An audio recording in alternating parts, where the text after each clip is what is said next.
SeatGeek. For all your ticketed events, from sporting to concert outings, SeatGeek has you covered. They even conveniently color-coded each ticket on their website from amazing to worst, so you can easily know which are the best deals. SeatGeek, the smart way to buy. Save $20 off your next ticket purchase with the promo code. Hey, everybody, I'm your host, Grenade Gato, also known as the Big Kite. My cool kites, put your paws up if you rock with the Big Kite today. We're going to talk about David Tepper. Why didn't he hire an NFL experienced coach? We'll talk about it, but first, one quick question. Do you love the Carolina Panthers like I love the Carolina Panthers? Yes? No?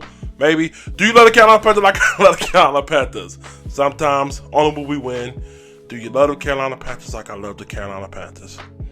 If you love the Carolina Panthers like I love the Carolina Panthers, give me a dab.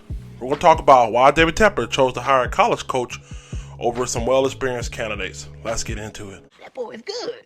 Before we get started, make sure you subscribe, click the notification bell so you don't miss the video. Now, when it comes to David Tepper's decision to hire Matt Ruhle, a college coach, versus several NFL experienced candidates, including my man Eric Bieniemy, Kevin Stefanski, Josh McDaniels, along with others, including Mike McCarthy. Check this out, man. I mean, it leads me to believe that there was some kind of discrepancy with experienced head coach. Now, with that being said, this is all my opinion, and rightfully so. I'm not saying I can confirm any of this, but it is my opinion that with a head coach who had experience in the past, i.e. Ron Rivera, a guy who not only had experience, he had prestige, a two-time Coach of the Year, along with him being a Super Bowl attendee as well. So again, I think in the past, what had happened was my man had different views, different ideology, and when it came to push come to shove, when the bleeding kept going and they couldn't find a way to stop it, I think Tepper tried to step in. And the fact that Ron Rivera had prestige and dignity and two-time Coach of the Year, it didn't feel good to him. Yeah, it didn't feel good to have an owner step down and say, hey, look, man, you can't stop the bleeding. Let me figure out what's going on. And I'm pretty sure a power struggle ensued. There was a power struggle between two well-known men, two prestige men, two men with pride, and it didn't work out right. You know what I mean? So that's the reason why Ron Rivera got released right there. So back to my point, man. Matt Ruhle, a guy who he has already came out in the media and vouched as for him being a guy who reminds him of himself, a blue-collar guy, hard worker kind of guy. I mean, I think he made this move because he wants a guy made in his image. Yeah, not to be blasphemy, he wants him made in his image. A guy that reminds him of himself on that field when it comes to play calling, when it comes to personnel calling, and a guy who he can mold. So if something goes wrong or something doesn't sit right or if adjustment needs to be made here or there, a guy who he can come in and put his hand on it. Hey, son, how you doing? Call him son. Call him daddy-in-law's here for you. I got you. Yeah, somebody that won't mind having Tepper over his shoulder as a guidance. You know what I mean? Now, with an experienced coach, an NFL coach, let me tell you something. A guy who's already in the playoff, because we interviewed a couple candidates who are already in the playoff, they're not going for that. They're not going for that. They got experience. They know how to run an offense or they know how to run a defense. They're not going for you that, and rightfully so. If you got experience in the NFL and not only have experience, but you got success at it, I mean, really, you don't really want nobody messing with that. You know what I mean? The chemistry or the way you look at things.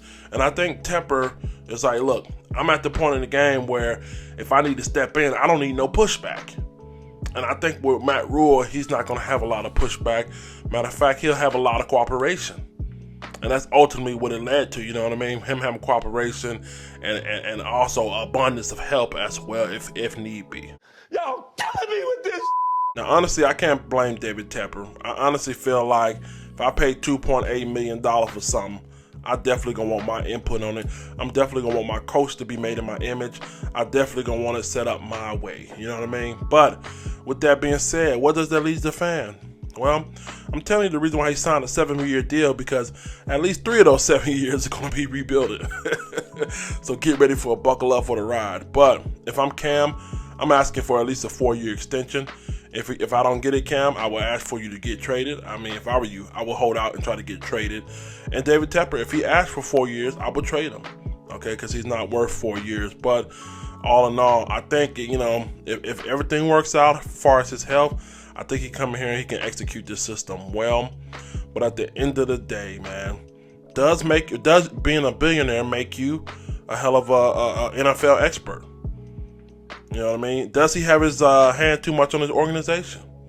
I mean, we know he's successful with the hedge funding, but does that make you qualified or expertise when it comes to putting your hands this deep on the organization? Some of the best owners are the owners that sit back and kind of, let things come out of ears, and they just kind of make the business side. But with him going this far into the football operations side, it kind of makes you uneasy. You know what I mean? Why not hire an advisor to kind of take over and you oversee the advisor? You know what I mean? I don't know. It feels personal. It feels like, this is my, like I said again, I can't blame him. I can't blame him. $2.8 billion. I want my hands on it too, but, I will be, trying to be careful, y'all. I would try to make sure, I had an advisor who was doing this and I could just oversee them. And then if they didn't do right, I can let them go. You see what I'm saying? Again, being a billionaire doesn't make you a hell of a NFL operations or owner or whatever you want to say. But a little frustrated, optimistic, excited, disappointed. I'm emotional right now. I'm on my bleed out cycle. Yeah, man. Give me some time. I'll come around. We're all waiting for the 2 p.m. press conference of Matt Ruhle, so we can learn more about our new head coach. Welcome. And we'll find out here soon what are his plans. But David Tepper's reason for not going to NFL experience coordinator, whether it be defense or offense, was pretty much a guy who can be able to mold. A guy, he definitely wants made in his image and his stamp on the organization. I'm your host, the Great Guy, also known as the Big Guy. My cool guys, put your balls up. Rock with the Big Guy. Thank you guys for tuning into the live stream last night. We had another blast, back-to-back live stream. Make sure you guys tune into podcasts on Spotify, Anchor FM. Listen, man, make sure you subscribe to the channel if you're new. Share that love. We have a good time over here, man. But we be honest. We speak our opinions. Doesn't mean that it's right, but we speak our opinions at this channel, and we have a good time, man. Let's get up out of here. Make sure you subscribe. Let the church say that. Don't forget to subscribe to the Carolina Panthers custom helmet giveaway video in the playlist. Once we hit 5,000 subscribers, I'll be giving away free a $300 retail value Marvel's Avenger Carolina Panthers helmet. Keep pounding.